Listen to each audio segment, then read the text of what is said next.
नमस्कार दर्शकवृन्द, कार्यक्रम एबीसी विशेषमा स्वागत छ। म कल्पना सानु भट्टराई। नयाँ सरकार गठन भएसँगै निजी क्षेत्र तथा उद्योगी व्यवसायीले त्यहाँभित्र भएका समस्याहरू सरकारलाई सम्झाउनलाई आतुर भएको पनि देखिन्छ। आज हामी यिनै विषयमा कुराकानी गर्नेछौँ। हामीसँग कुराकानीका लागि हुनुहुन्छ उद्योगी व्यवसाय तथा बैंक तथा वित्तीय संस्था परिसंघ नेपालका अध्यक्ष पवन गोल्यान।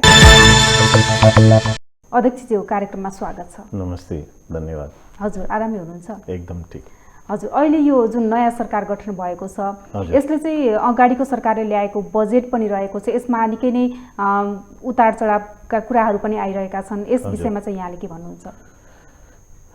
नयाँ बजेट ल्याउनु आवश्यकता म देख्छु। त्यो बेलामा आएको बजेट चाहिँ अलिकति हाफ हार्टेडली आएको जस्तो पनि मैले महसुस गरेँ। खास गरिकन कृषिमा र उद्योग दुईतिर चाहिँ खासै कुनै समस्याहरू पनि एड्रेस भएन। साना किसानको समस्याहरूदेखि लिएर कृषिमा कुनै पनि आएन। झन् यो कृषि सुधार शुल्क तपाईँको 9%बाट घटेर 5% भयो प्राय सबै कुराहरूमा, र इम्पोर्टलाई आयातलाई घटाउने काम चाहिँ कुनै हालतमा भएन। झन् धेरैवटा आइटममा 90वटा जति आइटममा भन्सार घटेकै छ। त्यसले त झन् यो आयातमुखी बनाउँछ। त त्यसैले अबको आवश्यकता के छ भने कृषिमा चाहिँ एक त 9% होइन, यो 15% जतिको चाहिँ भन्सार लाग्नुपर्छ, र नन ट्यारिफ ब्यारियरमा चाहिँ यो क्वारेन्टाइनको व्यवस्था भएर तरकारी फलफुलहरू आदि इत्यादि जुन विषादी युक्त आइराखेका छन् त्यसलाई चाहिँ निरुत्साहित गर्नु धेरै आवश्यकता छ। हजुर। अर्कोतिर उद्योगको कुरा गर्ने हो भने उत्पादनमुखी उद्योग, रोजगारीमूलक उद्योग र निर्यातमुखी उद्योग, जसले चाहिँ ठुलो रूपमा चाहिँ फड्को मार्नुपर्ने आवश्यकता छ। अहिले आजको मात्रै पेपरमा चाहिँ हाम्रो व्यापार घाटा बढिराखेको छ र यो चाहिँ पहिलोचोटि सोधान्तर चाहिँ ऋणात्मक भएको छ भन्ने कुरा आएको छ। त त्यसको उपाय चाहिँ एउटै हो कि हामीले उद्योगको उत्पादन बढाउनु पर्ने आवश्यकता छ। त्यसको लागि पनि भन्सारहरूको दरहरू चाहिँ र मेटेरियलमा कम हुनुपर्ने र चाहिँ उत्पादनमा चाहिँ जुन तयारी मालमा चाहिँ तयारी माल वस्तुमा चाहिँ भन्सारहरूको दर बढ्नुपर्ने आवश्यकता छ। यसको मतलब यो होइन कि चाहिँ यो चाहिँ तपाईँ एसेम्ब्लिङ इन्डस्ट्रीमा चाहिँ जहाँ चाहिँ हामीले रोजगारी बढाउन सक्दैनौँ त्यस्ता उद्योगलाई जसमा चाहिँ तपाईँको एउटा भ्यालु एडिसन कमसेकम 30% नहोस्, त्यस्ता उद्योग भन्दा पनि हामीलाई आवश्यकता चाहिँ रोजगारीमूलक, निर्यातमूलक र तपाईँको को नै बढी आवश्यकता छ। त्यो हिसाबको सेरोफेरोमा चाहिँ बजेट आउनुपर्छ र बजेटले चाहिँ नयाँ बजेट नआए पनि बजेटमा संशोधन चाहिँ आउने हामीले अपेक्षा पनि राखेको छौँ। हजुर, यता निजी क्षेत्रको तर्फबाट हेर्दाखेरि चाहिँ अब कतिपयले भन्नुभएको छ यसमा चाहिँ निजी क्षेत्रको लागि पूरक बजेट पनि आएको छ होइन। यसले ब्याङ्कमा जुन यो ऋणको कुराहरू छ, पुनर्कर्जाको कुराहरू छ, त्यसलाई पनि समावेश गरेको छ। त्यो हिसाबले चाहिँ यो बजेट उपयुक्त छ पनि भन्नुभएको छ। यसमा चाहिँ तपाईँले फरक मत राख्नुभयो नि? पक्कै पनि मेरो मत फरक छ। यो एउटा राम्रो पक्ष चाहिँ जुन आएको बजेटमा चाहिँ हो, यो स्टार्टअपको लागि 25 लाख कर्जा 1%मा दिने। अब त्यसको कार्यविधि आउन बाँकी छ। केही प्रकाश चाहिँ अब आउने मोनेटरी पोलिसीले पार्ला, तर कार्यविधि कस्तो आउँछ त्यसले भर पर्छ। होइन भने बजेटमा चाहिँ एज अ भाषण आउनु चाहिँ धेरै सजिलो काम हो, तर त्यसको कार्यान्वयन हुनु चाहिँ आवश्यक छ। त्यो चाहिँ राम्रो पक्ष हो। त्यस्तै चाहिँ पहिला पनि आएको थियो, गएको वर्ष पनि आएको थियो, चाहिँ अर्बौं रुपियाँ छुट्याइएको थियो तपाईँको ट्रेनिङको लागि। कामदारहरूलाई चाहिँ ट्रेनिङ गरेर चाहिँ रोजगारीमा लगाउने भनेर। त त्यसको कुनै ठोस चाहिँ वर्ष बितिसक्यो तर केही पनि भएको छैन। त्यो बजेटहरू सबै फ्रिजै भएको छ। त योपालि पनि त्यही नहोस् भन्ने चाहिँ आश अब नयाँ आउने मन्त्रीज्यूसँग र अब आएको नयाँ गभर्मेन्टसँग हामीले आश लिएको छौँ। हजुर, जस्तो यता उद्योग व्यवसायको पाटोलाई हेर्दा पनि तपाईँ त्यसमा पनि संलग्न हुनुहुन्छ होइन। नेपालमा अहिले चाहिँ उद्योग धन्दाहरू धराशायी हुँदै गएको अवस्था पनि छ होइन।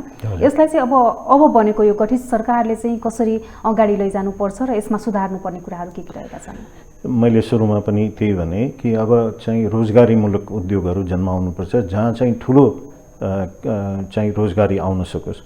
जस्तै एक्जाम्पलको लागि गार्मेन्ट उद्योगहरू अहिले चाहिँ यो बन्दाबन्दीमा अलिकति फस्ट्याएको छ, किनभने चाइनाबाट माल आउन सकेन र त्यसले गर्दाखेरि फस्ट्याएको छ। यसमा चाहिँ 2 लाख रोजगारी 1 वर्षमै चाहिँ हामी यो आर्थिक आउने आजदेखि जुन सुरु भयो यो आर्थिक वर्षभित्रमा 2 लाखको रोजगारी चाहिँ जन्माउन सकिन्छ। त्यसको लागि गर्नुपर्ने एउटा त ट्रेनिङको नै भयो। अर्को चाहिँ इम्पोर्टलाई अलिकति महँगो बनाइदियो भने त्यो चाहिँ एकदमै सजिलोसँग हुन्छ। यसमा चाहिँ सरकारले चाहिँ धेरै पैसा खर्च गर्नुपर्ने आवश्यकता छैन। त्यस्तै तपाईको एक्सपोर्ट इन्डस्ट्रीलाई अलिकति टेवा पुर्याउनको लागि जुन एक्सपोर्ट जहाँ 60% भन्दा बढी एक्सपोर्ट गरिरहेका छ र भ्यालु एडिसन 30% छ र नेपाली कामदार छन्, त्यस्ता उद्योगलाई बिजुली एक्सपोर्ट गर्नुभन्दा बिजुलीको सट्टा बिजुलीलाई नेपालमा सस्तोमा दिएर उद्योगहरूलाई सस्तोमा दिएर निर्यातमूलक उद्योगलाई सस्तोमा दिएर त्यो चाहिँ आदि मोलमा जुन परल मोलमा दिन सक्यो भने त्यो गर्ने बित्तिकै उद्योगहरू नयाँ तुरुन्तै आउन सुरु हुन्छ। त्यसको असर देखिन थाल्छ। हाम्रो यो व्यापार घाटामा पनि त्यसले चाहिँ बेनिफिट ल्याउँछ र सँगसँगै त्यसको सँगसँगै तपाईको चाहिँ रोजगारी पनि धेरै ठुलो मात्रामा जन्मिन सक्छ। त्यस्तै अरू उद्योगहरू जुन आयात प्रतिस्थापना गर्ने साना उद्योगहरू चाहिँ 50,000 उद्योगहरू चाहिँ हामीले ल्याउनुपर्छ। त्यसको लागि बजेटबाट अपेक्षा भनेको यो साना कुराहरू जुन हामी सबै कुरा इम्पोर्ट गरिरहेका छौँ। एउटा एक्जाम्पलको लागि तपाईँ महिला हुनुहुन्छ, सिन्दुर पनि हामी इम्पोर्ट गर्छौँ, बिन्दी पनि हामी इम्पोर्ट गर्छौँ, अहिले त जनेऊ पनि हामी चाइनाबाट इम्पोर्ट गरिराखेका छौँ। त यस्तो सामान पनि हामीले नेपालमा बनाउन नसक्ने, तपाईँले लगाउने रिबन हुन्छ जुन लगाउने, रबर जुन नोटमा बेरिन्छ त्यो पनि हामी इम्पोर्ट गरिरहेका छौँ। त्यस्ता उद्योगहरू त नेपालमा सम्भव छ नि त। त्यसको लागि अरू खासै केही गर्नु पर्दैन, ड्युटी अलिकति बढाइदिनु पर्यो, इम्पोर्टलाई निरुत्साहित गरिदिनु पर्यो। त्यति मात्रै गर्दैमा यस्ता उद्योगहरू फस्ट्याउन सक्छन्। र सहुलियतपूर्ण कर्जाको अघि तपाईँले कुरा गर्नुभयो, त्यसलाई अलिकति फराकिलो बनाएर यसलाई अहिले जुन महिलाहरूको लागि 15 लाख छ, उद्योगको लागि त्यसलाई चाहिँ कमसेकम 30 लाख गर्न सक्यो भने 50 लाख, होइन भने बिना धितो चाहिँ 30 लाखसम्मको कर्जा उद्योग लगाउनेको लागि, यो चाहिँ कृषि र अरू कुराको लागि व्यवसाय गर्नको लागि ठिक छ। तर उद्योगै लगाउँदैछ भने अर्को फेरि चाहिँ धितो चाहिँ माग्ने ब्याङ्कहरूमा आफै भएर पनि यो कुरा बोल्नैपर्छ मैले, त यो चाहिँ बिना धितोको कर्जाको लिमिट चाहिँ बढाउनुपर्छ उद्योगको लागि। हजुर अध्यक्षज्यू, जस्तो यहाँले साना उद्योगहरू पनि खोलिनुपर्छ, हजारौँको सङ्ख्यामा भन्नुभयो। अहिले यहाँ नेपालमा भएका साना उद्योगहरू पनि छन् जुन यो लकडाउनले गर्दा, कोरोना प्रभावले गर्दा पनि उनीहरूलाई असर परिरहेको अवस्था छ र त्योभन्दा अगाडि पनि सरकारले खासै केही गर्न सकेको पनि छैन, होइन, त्यसलाई प्रवर्धन गर्नको लागि। यस्तो अवस्थामा तपाईँले भने जस्ता उद्योगहरू कसरी यहाँ सञ्चालन हुन सक्छन् त? एकदमै हुन सक्छन्। मार्केट त छ नि त हामीसँग, कन्जम्सन त घटेको छैन। आज हेर्नुहोस् तपाईँ इम्पोर्टको डाटाहरू हेर्नुहोस्, 22%ले बढेको छ इम्पोर्ट 11 महिनामा, भन्न त 37%ले एक्सपोर्ट पनि बढेको छ। तर त्यो यति बेस सानो छ कि त्यो 37% बढेर पनि त्यसले चाहिँ असर गरेन। तर 22%ले इम्पोर्ट भन्नु भनेको त यसको मतलब कन्जम्सन त देशमा भइराखेको छ नि त।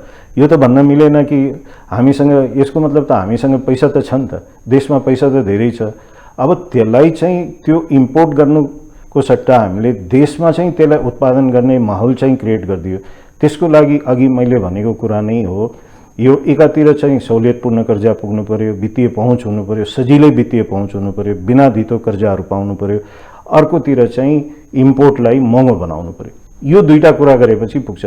सिपको जहाँसम्म कुरा छ, अहिले अब नेपालमा सिप नजानेको होइन, विदेशबाट आएका हाम्रा भाइ र बहिनीहरूले चाहिँ काम गर्न सक्छन्, उनीहरूले एक किसिमको सिकेरै आएका छन्। नेपालमा भएकाहरू पनि पढे लेखेका छन्। अब आजको मितिमा चाहिँ उद्योग गर्नको लागि चाहिँ यो चाहिँ केही म जस्ता उद्योगीहरूको मात्रै चाहिँ प्युरोगेटिभ हो भन्ने चाहिँ गलत कुरा हो कि म यसमा विश्वास गर्दिनँ। हजुर, अब भएका उद्योगहरूलाई, साना तथा घरेलु उद्योगहरूलाई चाहिँ कसरी प्रवर्धन गर्ने त? एक्ज्याक्टली त्यसैको लागि त यो गर्नको लागि नै हाम्रो आवश्यकता के छ भने त्यो साना उद्योगहरूलाई चाहिँ सिप सिकाउनको लागि र उनीहरूलाई चाहिँ सजिलो हिसाबले चाहिँ दर्तादेखि लिएर हरेक हिसाबले सजिलो बनाइदिनु पर्ने आवश्यकता छ। एकातिर आयातलाई महँगो बनाउने बित्तिकै र चाहिँ वित्तीय पहुँच हुने बित्तिकै बजार हामीसँग छँदैछ, त्यसलाई चाहिँ बजारीकरण गर्नको लागि पनि ठुला कम्पनीहरूसँग जुन आयात गरिराखेका छन् कम्पनीहरू, त्यसको सट्टा चाहिँ त्यसको बजारीकरण गरोस्, उनीहरूले चाहिँ साना साना उत्पादनहरूलाई आफ्नो ब्रान्ड बनाएर गरोस्। अब जस्तै भाटबटेनीले किन्दिन सक्छ त्यस्तो सामानहरू, अरूले किन्दिन सक्छ।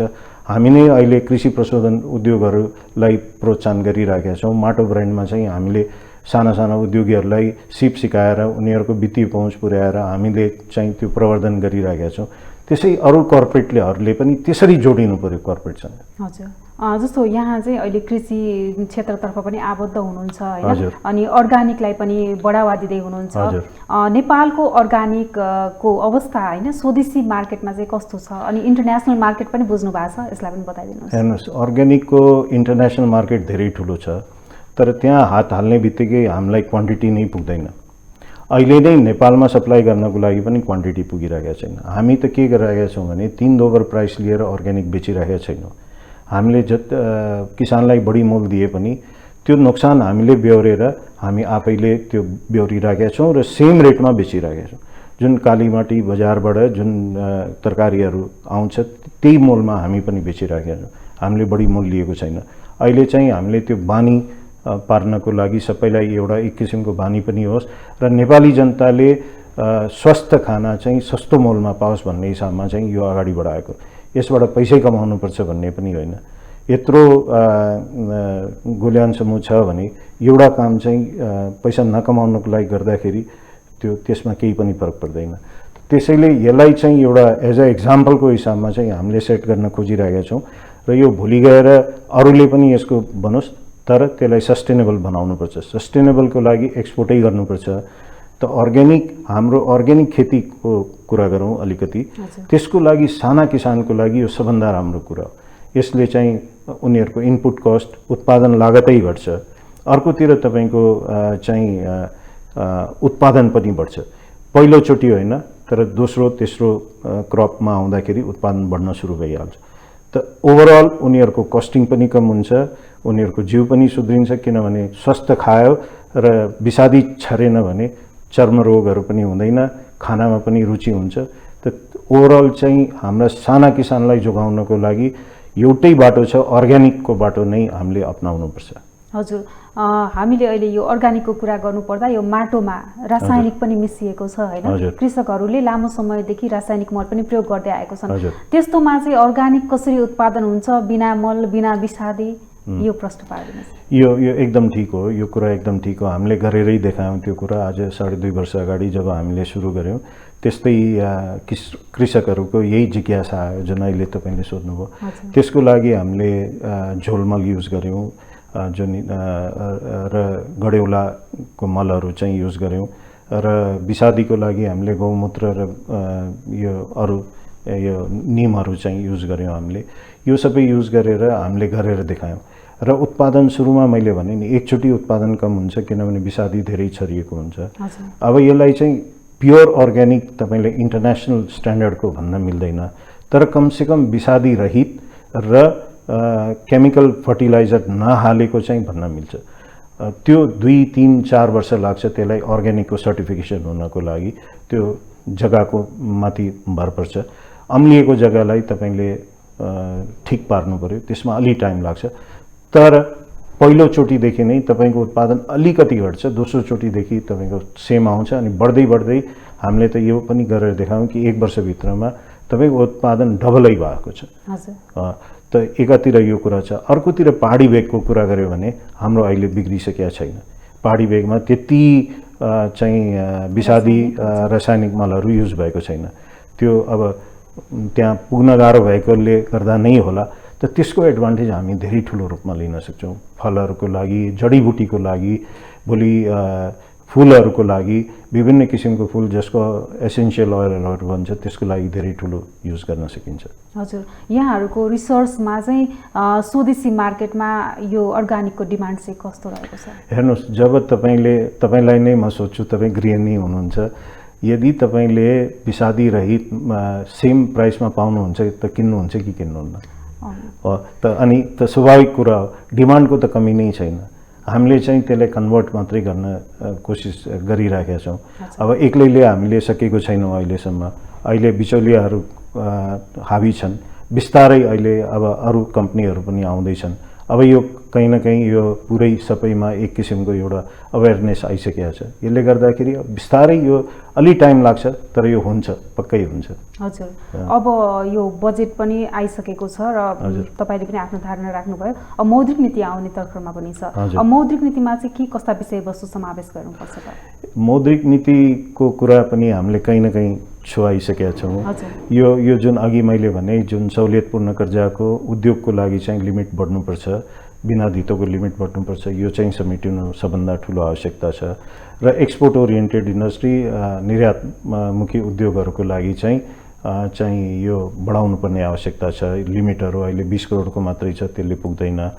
त्यस्तै अहिले सबभन्दा थलो लागेको तपाईको एउटा त टुरिज्म सेक्टर हो। त्यो टुरिज्म सेक्टर एज अ होललाई नै चाहिँ अझ पनि सहुलियत दिनुपर्ने आवश्यकता छ।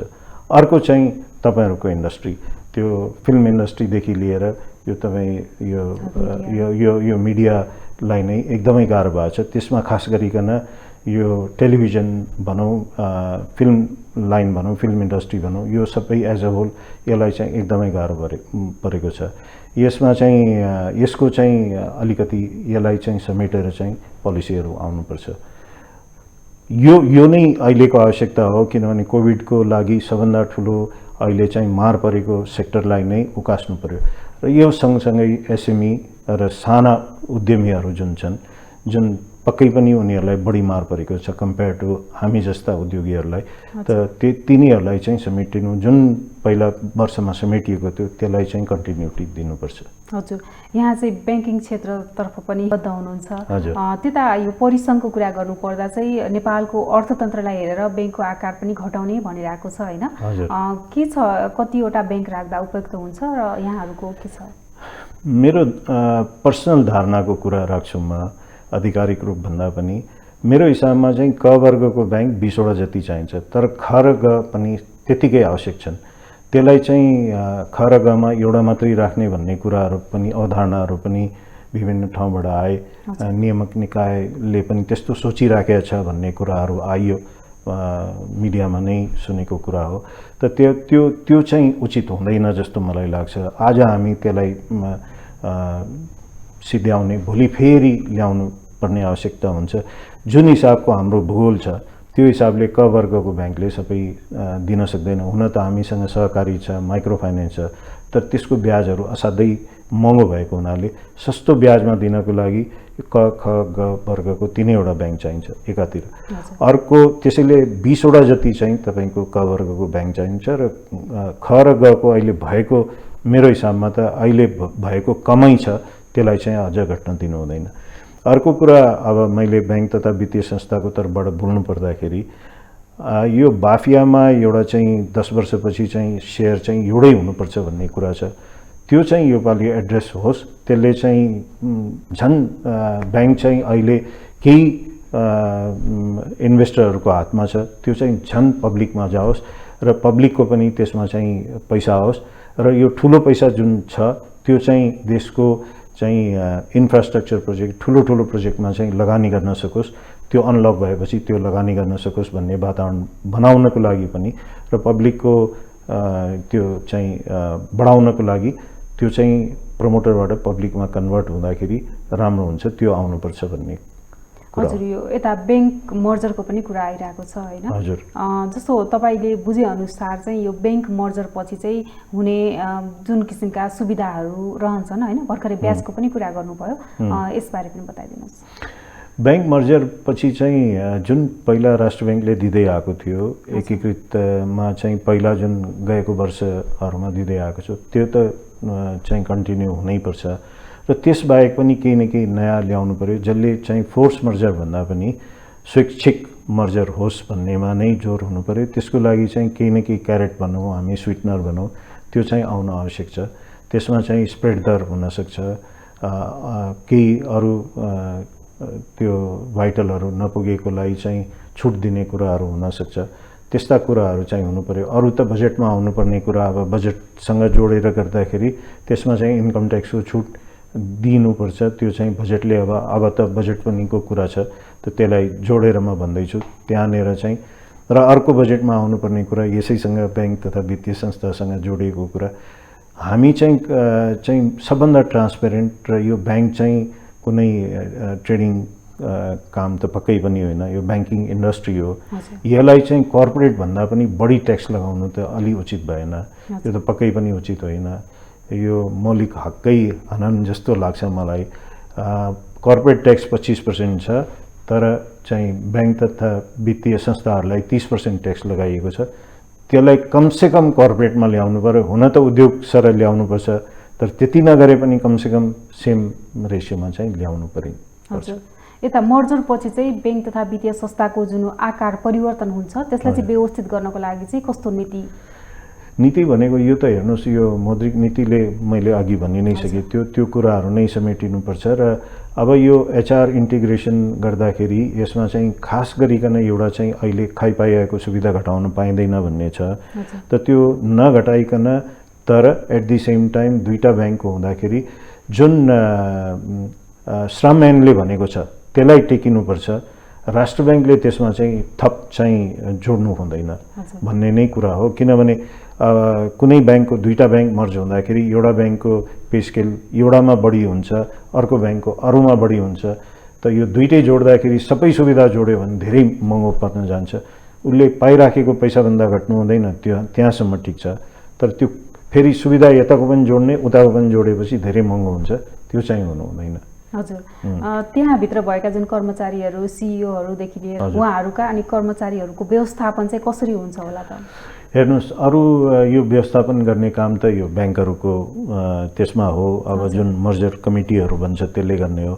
तर खास गरिकन मेरो एउटा चाहिँ भनाइ के छ भने यो खास गरिकन सिइओहरूको लागि, दुईटा सिइओलाई 1 वर्षको लागि सिइओहरूलाई दुईटैलाई एडजस्ट गर्ने चाहिँ पोलिसी आइदियो भने सजिलो हुन्छ। त्यस्तै बोर्ड डाइरेक्टरहरूमा पनि 7 को सट्टा 11 एउटा त्यो हुन जेलसम्म चाहिँ गरिदिँदाखेरि राम्रो हुन्छ। बजेटमा चाहिँ भनिन्छ अब अहिले चाहिँ यो केपी शर्मा ओली नेतृत्वको सरकारले ल्याएको बजेटमा चाहिँ धेरै टिका टिप्पणी पनि हुने गरेको छ होइन, काम चलाउ बजेट पनि ल्यायो भनेर संसदमा। अब चाहिँ यो जुन प्रधानमन्त्री शेरबहादुर देउबा भइसक्नु भएको छ, उहाँबाट चाहिँ जुन किसिमको बजेट छाडेर अपेक्षा रहेका छन् होइन, अब यो अर्थतन्त्रलाई पुनरुत्थान गर्ने अनि उद्योग धन्दाहरूलाई अगाडि बढाउने लगायतका कुराहरू पनि रहेका छन्।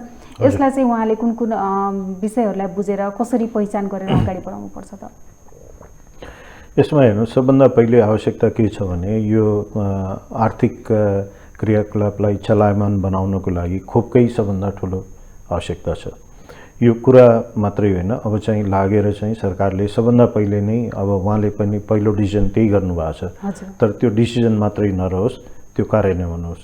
र यो आउने 3 महिनाभित्रमा सबैलाई खोप लगाउने चाहिँ प्रतिबद्धता मात्रै होइन, त्यसको चाहिँ काम कारवाही अब त्यो हिसाबले बढ्नुपर्छ। त त्यो सबभन्दा पहिले आवश्यक छ।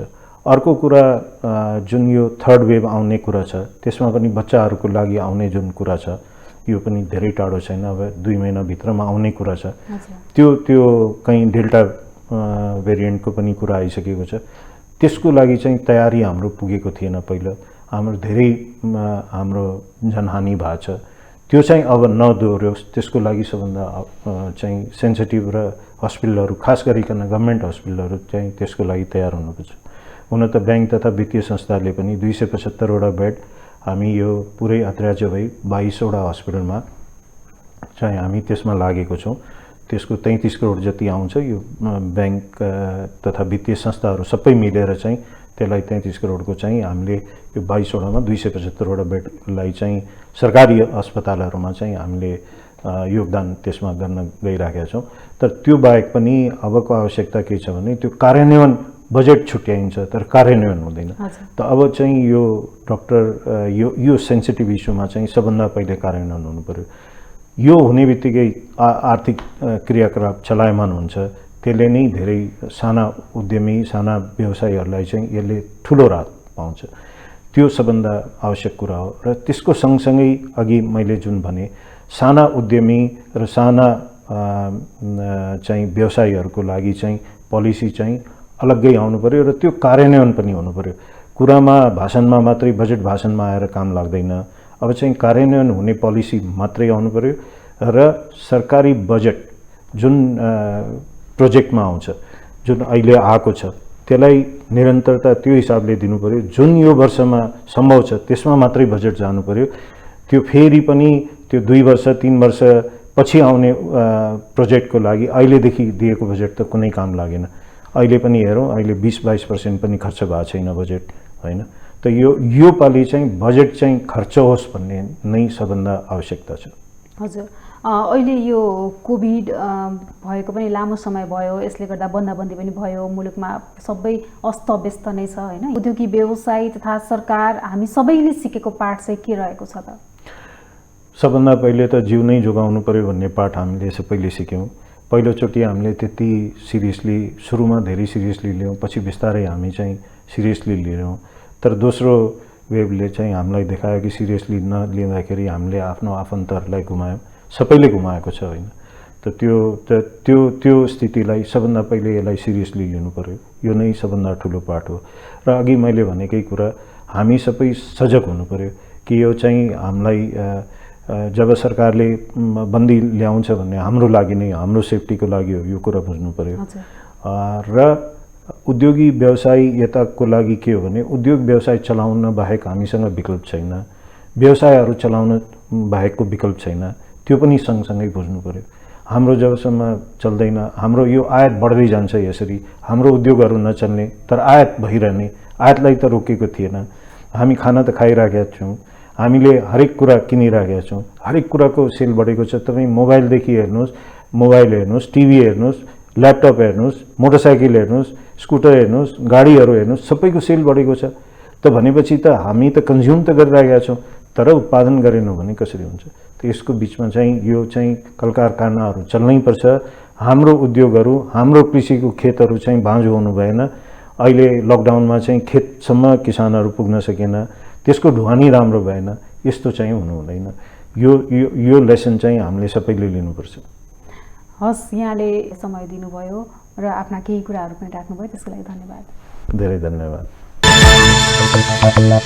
दर्शकवृन्द, हामी एबिसी विशेषमा रहेर आगामी वर्षको बजेट र भर्खरै मात्र जुन नयाँ सरकार गठन भएको छ त्यसले गर्नुपर्ने कार्यहरूका बारेमा आज हामीले तपाईलाई जानकारी दिएका छौँ। हामीसँग छलफलका लागि हुनुहुन्थ्यो बैंक तथा वित्तीय संस्था परिसंघ नेपालका अध्यक्ष तथा उद्योगी व्यवसायी पवन गोल्यान। दर्शकवृन्द, फेरि हामी नयाँ प्रसङ्ग सहित कार्यक्रममा उपस्थित हुनेछौँ। हेर्दै रहनुहोला एबिसी टेलिभिजन। नमस्ते।